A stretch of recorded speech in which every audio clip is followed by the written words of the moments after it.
आज बड़ खुशीर विषय जे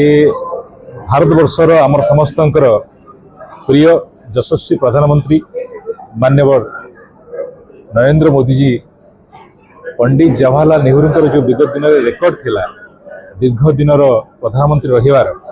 कीर्तिमान स्तंभ स्थापित कर भारत वर्ष सर्वकालीन अधिक समय धरी लगातार प्रधानमंत्री रही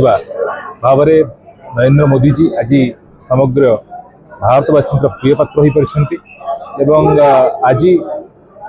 पुरी भारतीय जनता पार्टी तरफ प्रभु लिंगेश्वर निकट में आम पूजार्चना करी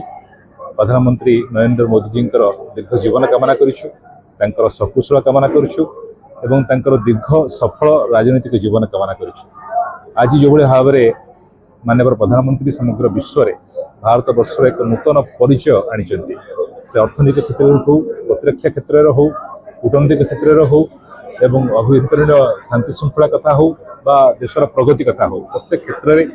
प्रधानमंत्री नरेंद्र मोदी जी सफलता आज प्रत्येक भारतीय मुहर अच्छी आज दिन में आम दीर्घ सफल जीवन कामना कर।